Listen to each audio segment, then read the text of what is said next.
আসসালামু আলাইকুম। আশা করছি সকলেই অনেক ভালো আছেন। এইচএসসি পরীক্ষা ২০২৬ আগামী জুন মাসে অনুষ্ঠিত হবে। আর বাংলাদেশের সকল কমার্সের শিক্ষার্থীদের জন্য একটা সুখবর নিয়ে আপা আবারও আমার চ্যানেলে হাজির হলাম। আপনারা সকলেই জানেন আমার চ্যানেলের নাম হচ্ছে অ্যাকাউন্টিং সলভ বাই তারিক। এখানে অ্যাকাউন্টিংয়ের বিভিন্ন বিষয় নিয়ে আলোচনা করা হয় এবং এই যে প্লেলিস্টটা আজ তৈরি হচ্ছে, এখানে এইচএসসির যে কমার্সের স্টুডেন্টরা আছে তাদের সকল গাইডলাইন দেওয়া হবে, প্লাস এইচএসসির বিগত যে বোর্ড প্রশ্নগুলো আছে কমার্সের সকল বোর্ড প্রশ্ন সমাধান করা হবে এবং এমনভাবে সমাধান করা হবে যেখান থেকে আপনারা একটি প্রশ্ন থেকে আরও রিলেটেড যে প্রশ্নগুলো আছে এবং আসার মতো প্রশ্ন আছে সেগুলোও সমাধান করা হবে, যাতে করে একটি বোর্ড সলভ করার সাথে সাথে আপনারা আরও কয়েকটা বোর্ড সলভ করার মতো দক্ষতা অর্জন করতে পারেন। সো আজ আমরা সমাধান করব ঢাকা বোর্ড ২০২২ অ্যাকাউন্টিং ফার্স্ট পেপারের যে প্রশ্নটি আছে সেইটা। সো আপনারা স্লাইডটি দেখতে পাচ্ছেন। এখানে বাম দিকের কর্নারে আপনারা দেখতে পাচ্ছেন হিসাবের শ্রেণীবিভাগ, অর্থাৎ এই প্রশ্নটি হয়েছে হিসাবের শ্রেণীবিভাগের যে অধ্যায় বা টপিক সেখান থেকে, এবং নিচে আপনারা ব্যাখ্যা দেখতে পাচ্ছেন যেটি কেন উত্তরটি খতিয়ান হয়েছে। সো স্লাইডটি থেকে আপনারা একটা গুরুত্বপূর্ণ জিনিস পেয়ে যাচ্ছেন যে এই যে 30টি প্রশ্ন, এখান থেকে কোন কোন টপিক থেকে আসলে প্রশ্নগুলো হয়েছে সেগুলো আপনারা এখান থেকে জানতে পারবেন, যার মাধ্যমে আপনারা একটা কাজ করতে পারেন।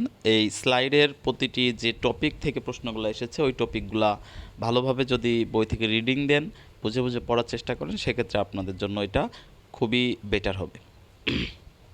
সো আমরা আজকে শুরু করছি ঢাকা বোর্ড ২০২২-এর যে অ্যাকাউন্টিং ফার্স্ট পেপারের এমসিকিউ 30টি প্রশ্ন আমরা আজকে সমাধান করব।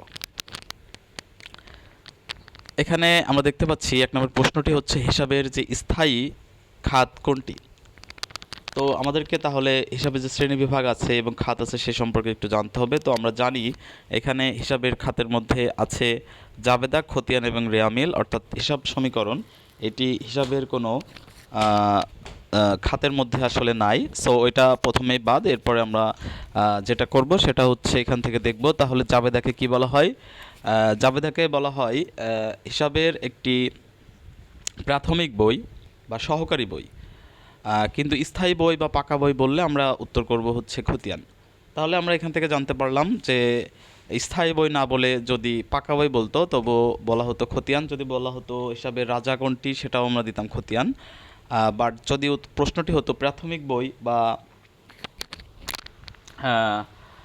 প্রাথমিক বই এবং আরেকটি অস্থায়ী বই যদি বলে সেক্ষেত্রে আমরা উত্তর করব জাবেদা। আর রেয়ামিল হচ্ছে হিসাব শুদ্ধিকরণের একটি ধাপ। সো যদি প্রশ্নটি ওইভাবে হয়ে থাকে যে হিসাবের শুদ্ধিকরণের ধাপ কোনটি, সেক্ষেত্রে আমরা রেয়ামিল উত্তর করব। ওকে, তো আমরা বুঝতে পারলাম এখান থেকে আসলে 3টা 4টা 5টা প্রশ্ন আমরা এখান থেকে সমাধান করতে পারছি, এবং যে প্রশ্নগুলোর কথা বললাম এইগুলো আমি আসমান থেকে নাজিল করে আনি নাই, এগুলো সবই বিগত যে কোনো বোর্ডে এসেছে, বা আমরা যখন পরবর্তীতে অন্য কোনো বোর্ড সমাধান করব তখন আমরা দেখতে পাবো যে এই প্রশ্নগুলো ওখানে এসেছে।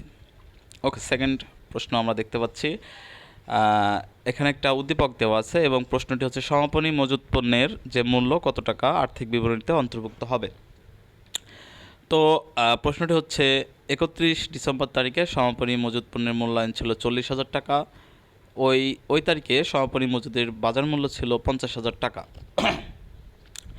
এবং আমরা নিচে দেখতে পাচ্ছি একটা ব্যাখ্যা দেওয়া আছে যে ক্রয় মূল্য এবং বাজার মূল্যের মধ্যে যেটি কম সেটি এখানে মূল্যায়িত হবে। অর্থাৎ সমাপনী মজুত পণ্য মূল্যায়নের ক্ষেত্রে আমাদের একটা নিয়ম আছে, সেটাকে বলা হয় রক্ষণশীলতার নীতি।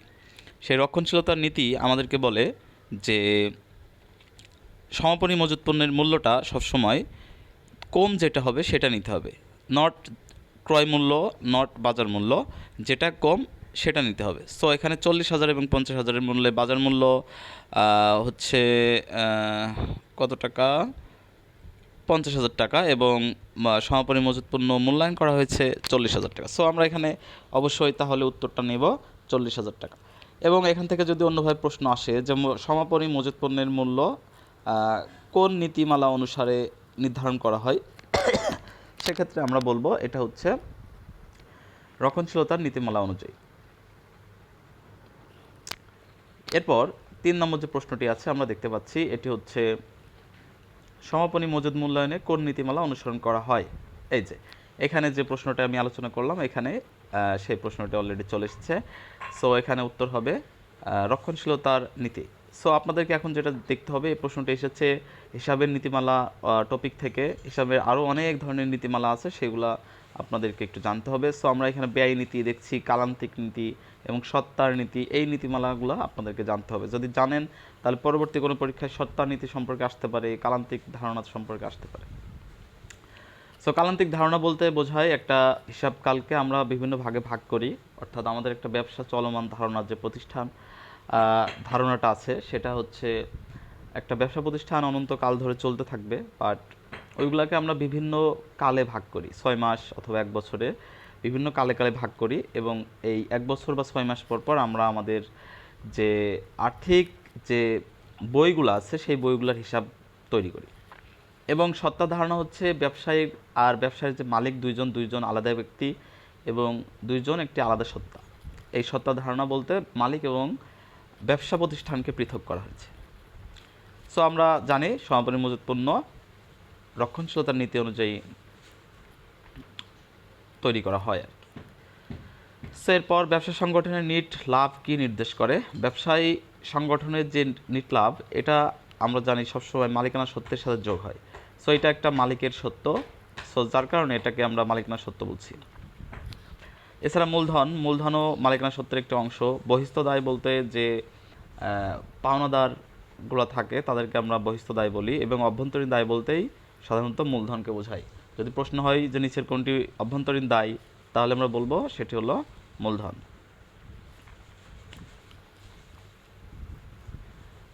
ব্যাংক সমন্বয় বিবরণীর প্রধান উদ্দেশ্য কী। ব্যাংক সমন্বয় বিবরণীর প্রধান উদ্দেশ্য হচ্ছে আমরা জানি যে ব্যাংকের যে বিবরণী সেটার সাথে নগদান বিবরণীর যে অমিলটা হয়, সেই গরমিল এবং অমিলের কারণ জানার জন্যই আমরা ব্যাংক সমন্বয় বিবরণী প্রস্তুত করে থাকি। এবং হিসাব বিজ্ঞান হলো একটি কি। সো হিসাব বিজ্ঞান, এখানে অপশন ছিল 3টি, এখান থেকে একটি বহুপদী প্রশ্ন। এটি একটি তথ্য ব্যবস্থা, এটি একটি তথ্য ব্যবস্থা এবং ব্যবস্থাপকের সিদ্ধান্ত গ্রহণে এটা কী করে, সহায়তা করে। অর্থাৎ অ্যাকাউন্টেন্ট যারা আছে হিসাব তৈরি করে এবং যারা ব্যবস্থাপক আছে ম্যানেজমেন্টে কাজ করে, তারা ওই তথ্যগুলো থেকে সিদ্ধান্ত গ্রহণ করে।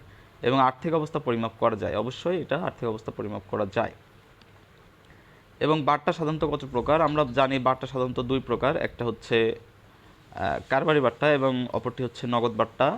সেমভাবে কারবারি বার্তাও 2 প্রকার, ক্রয় বার্তা এবং বিক্রয় বার্তা। যদি প্রশ্ন হয় কারবারি বার্তা কত প্রকার, সেক্ষেত্রে আমরা উত্তর করব 2 প্রকার। এবং নগদ বার্তাও 2 প্রকার, একটা হচ্ছে প্রাপ্ত বার্তা আর একটা হচ্ছে প্রদত্ত বার্তা। ওকে, এরপর আমরা দেখছি FASB এর পূর্ণরূপ কি। এটা হচ্ছে হিসাব বিজ্ঞান যে সংস্থা আছে বিভিন্ন, সেই সংস্থার থেকে প্রশ্নটি এসেছে। এগুলা আপনাদেরকে মুখস্থ করতে হবে অবশ্যই, তাহলে আপনারা উত্তর করতে পারবেন। FASB এর পূর্ণরূপ হচ্ছে ফাইন্যান্সিয়াল অ্যাকাউন্টিং স্ট্যান্ডার্ড বোর্ড, যেটা বিভিন্ন ধরনের অ্যাকাউন্টিং স্ট্যান্ডার্ড এরা হচ্ছে ইস্যু করে থাকে আর কি। সো নাম্বার 9, রেয়া মিলের ডেবিট পাশে দেখানো হয় কোনগুলো। আমরা জানি সম্পদ এবং আয়, এটা কিন্তু উত্তর হবে না, কারণ সম্পদ এবং ব্যয় এই দুইটা হচ্ছে ডেবিট সাইডে দেখানো হয়, এবং আয়, দায় এবং মালিকানা সত্ত্ব এগুলো সবসময় ক্রেডিট সাইডে দেখানো হয়। সো সম্পদ এবং ব্যয় ডেবিট সাইডে দেখানো হয়। খুবই ইজি একটা প্রশ্ন। এরপর যদি কর্মচারীর বেতন পরিশোধ করা হয় তাহলে হিসাব সমীকরণের কি প্রভাব পড়বে। সো হিসাব সমীকরণে এটা কি প্রভাব পড়বে, এটা ফার্স্ট চ্যাপ্টারের একটা ছোটো একটা এন্ট্রি এখানে দিয়েছে। যদি আমরা বেতন পরিশোধ করি নগদ টাকা চলে যায়, সো সম্পদ এখানে হ্রাস পাবে, এবং যেহেতু বেতন একটা খরচ বা ব্যয়, সেক্ষেত্রে আমরা বলতে পারি যে মালিকানা সত্ত্ব হ্রাস পাবে। নগদান বইতে লেখা হয়। সো আমরা জানি যে নগদান যে বই, সেখানে শুধুমাত্র নগদের যে লেনদেনগুলো হয়, প্রাপ্তি হতে পারে এবং প্রদান হতে পারে, সেগুলো শুধুমাত্র এখানে লেখা হয়। এছাড়া কোনো বাকিতে লেনদেন বা হচ্ছে অনগদ লেনদেন এখানে কিন্তু লেখা হয় না। এরপর সরলরৈখিক পদ্ধতিতে অবচয় ধার্যের সময় বিবেচনা করা হয় কোনটি?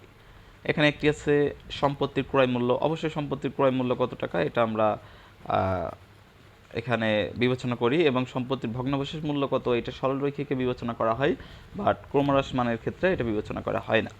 এবং সম্পত্তির আনুমানিক আয়ুষ্কাল অবশ্যই অবচয় ধার্যের ক্ষেত্রে একটা গুরুত্বপূর্ণ বিষয়। সো এখানে উত্তর হবে 3টি। আধুনিক পদ্ধতিতে হিসাবকে প্রধানত কয় ভাগে ভাগ করা যায়? আধুনিক যে পদ্ধতি আছে এখানে হিসাবকে আমরা 5 ভাগে ভাগ করি: সম্পদ, দায়, মালিকানা সত্ত্ব এবং আয় এবং ব্যয়। এবং এখানে একটি উদ্দীপক দেওয়া আছে, দিয়ে বলা আছে মোট লাভের পরিমাণ কত টাকা। সো প্রারম্ভিক যে মজুত পণ্য এখানে আছে, এবং সমাপনী মজুদ আছে, আন্তঃপরিবহন আছে, পরিবহন আছে, বহিঃপরিবহন এবং ক্রয় এবং বিক্রয় আছে। সো মোট লাভ আমাদেরকে বের করতে হবে। আমাদেরকে প্রথমে বিক্রিত পণ্যের ব্যয় বের করতে হবে, সেখানে প্রারম্ভিক মজুত পণ্য দিব। এরপর আমরা 50,000 টাকা সমাপনী মজুত পণ্য দিব, ক্রয় দিব। এরপর 2,000 টাকা আছে আমাদের আন্তঃপরিবহন, এবং 5,000 টাকা আছে সমাপনী মজুত পণ্য। এগুলা এখানে মাইনাস প্লাস করার পরে আমরা দেখছি আমাদের 47,000 টাকা বিক্রিত পণ্যের ব্যয়, সেখান থেকে আমরা বিক্রয় থেকে এটা বাদ দিব। সো এখানে উত্তরটা আপনাদের ভুল দেওয়া আছে এই আর কি। এরপর পরোক্ষ রূপের কি লেখা, এটা পরোক্ষ রূপের পরিবহন খরচ কত টাকা? পরোক্ষ রূপ বলতে এখানে যে আপনার পরোক্ষ খরচ আর কি, এই পরোক্ষ খরচ বোঝানোর জন্য এখানে পরোক্ষ রূপের পরিবহন খরচ বোঝাইছে।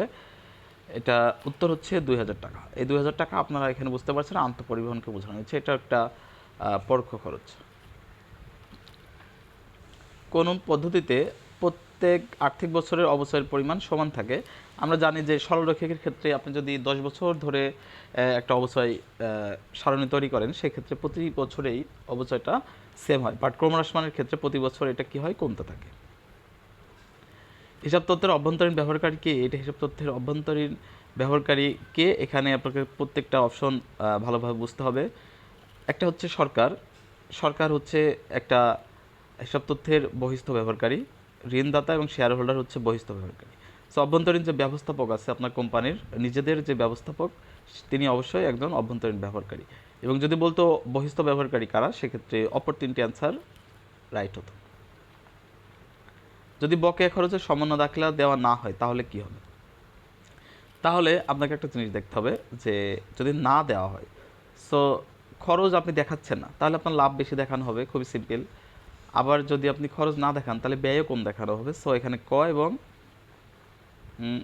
বকেয়া খরচ, সেটা আপনার যেহেতু খরচটা বকেয়া আছে আপনি দেখাচ্ছেন না, সো এটা কি হলো, আপনার একটা দায় বৃদ্ধি পেত, বাট সেটা আপনি দেখালেন না। সো এই জন্য এখানে লাভ বেশি হবে এবং দায় কম দেখানো হবে। ব্যবসায়ের অভ্যন্তরীণ দায় কোনটি? ব্যবসায়ের অভ্যন্তরীণ দায় আমরা এই বোর্ড সলভ করার শুরুতেই আলোচনা করেছিলাম, মূলধনকে ব্যবসায়ের অভ্যন্তরীণ দায় বলা হয়।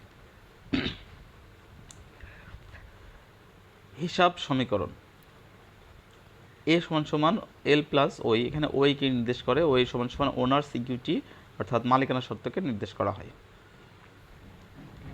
এবং এ সমান সমান অ্যাসেট এবং এল সমান সমান লাইবিলিটিস, এটাও আমরা এখান থেকে জেনে নিলাম। নিচের কোনটি আর্থিক বিবরণীতে প্রকাশ করা যাবে না? কোন গোপন যদি সঞ্চিতি থেকে থাকে সেটা আর্থিক বিবরণীতে কখনোই প্রকাশ করা যাবে না, কারণ গোপন সঞ্চিতি একটা গোপন জিনিস এবং এটা অপ্রদর্শিত রাখা হয়। অবচয়যোগ্য ব্যয়ের পরিমাণ নির্ণয়ের সূত্র কোনটি? সো আমরা জানি অবচয়যোগ্য মূল্য বের করতে হলে আপনাকে যে পণ্যটি কেনার সময় আপনি যে ব্যয়টি করেছেন সেখান থেকে আপনাকে ভগ্নাবশেষ মূল্যটি বাদ দিতে হয়। সো ক্রয় মূল্য থেকে আমরা ভগ্নাবশেষ মূল্যটি বাদ দিব, তাহলে আমরা অবচয়যোগ্য মূল্যটি পেয়ে যাব। এরপর ক্রমহ্রাসমান যে পদ্ধতি আছে সেখানে 2 বছরের আমাদেরকে অবচয় তৈরি করতে হবে। সেক্ষেত্রে আমরা প্রথমে বের করব যে এখানে ক্রমহ্রাসমানের ক্ষেত্রে অবচয়যোগ্য মূল্য ক্রয় মূল্যটাই, এখান থেকে ভগ্নাবশেষ মূল্য যেহেতু বাদ দিতে হয় না ক্রমহ্রাসমান অবচয়ের ক্ষেত্রে, সেক্ষেত্রে ক্রয় মূল্য 2 লক্ষ টাকা এবং সংস্থাপন 20,000 টাকা। এই যে 2,20,000 এটার উপরে আমরা যেহেতু আনুমানিক আয়ুষ্কাল আছে 10 বছর, অর্থাৎ 200-কে আমরা 10 দিয়ে ভাগ করব। অর্থাৎ আমরা জানি যে ক্রমহ্রাসমান যে পদ্ধতি, এখানে পার্সেন্টেজ বের করতে হলে আপনার 200-কে এন দ্বারা ভাগ করতে হয়। এন অর্থাৎ এন মানে হচ্ছে বছর। সো এখানে 20, এই 20% যদি আপনি কাটেন তাহলে হবে 22,000 44,000 টাকা, এবং 44,000 টাকা ওখান থেকে বাদ দেওয়ার পরে যে টাকা হবে সেখানে আপনি যদি কাটেন তাহলে হবে 35,200 টাকা। এরপর কারিগরি প্রাপ্তি 1,000 টাকা ডেবিট করা হলে তা কোন ধরনের ভুল? কারিগরি প্রাপ্তি এটা একটি নীতিগত ভুল হবে, কারণ মূলধন জাতীয় কোনো হিসাবকে যদি মুনাফা জাতীয় হিসাব অথবা মুনাফা জাতীয় কোনো হিসাবকে যদি মূলধন জাতীয় হিসাবে লিপিবদ্ধ করা হয় সেটাকে আমরা নীতিগত ভুল বলি। সমাপনী দাখিলা দেওয়ার মূল প্রয়োজনীয়তা কি? সমাপনী দাখিলা দিলে আমাদের আয় এবং ব্যয় জাতীয় যে হিসাবগুলো আছে সেগুলো বন্ধ করা হয়। আয় এবং ব্যয় জাতীয় হিসাবকে আমরা নামিক হিসাবও বলি। এই নামিক হিসাব বন্ধ করার মাধ্যমে নামিক হিসাবগুলোকে শূন্য করা হয় এবং এই হিসাবগুলোকে বন্ধ করা হয়। সো এখান থেকে অনেক বেশি প্রশ্ন কিন্তু আসে, আপনারা এই বিষয়টা একটু ভালোভাবে জেনে নেবেন। বহুগড় বিশিষ্ট কার্যপত্র তৈরি করতে কয়টি কলামের প্রয়োজন হয়? 10টি কলামের প্রয়োজন হয়। আমরা জানি কার্যপত্র হচ্ছে 10 ঘরা হয়ে থাকে এবং এখানে 10টি ঘর হয়। হিসাব বিজ্ঞানের বিডি সংকেত দ্বারা কি বোঝানো হয়? এটা হচ্ছে ব্রড ডাউন। আমরা জানি সিডি অর্থ হচ্ছে ক্যারিড ফরওয়ার্ড, ক্যারিড ডাউন, এবং সিএফ আছে ক্যারিড ফরওয়ার্ড, এবং বিএফ আছে ব্রড ফরওয়ার্ড। এবং নিচের কোনটি দৃশ্যমান স্থায়ী সম্পদ?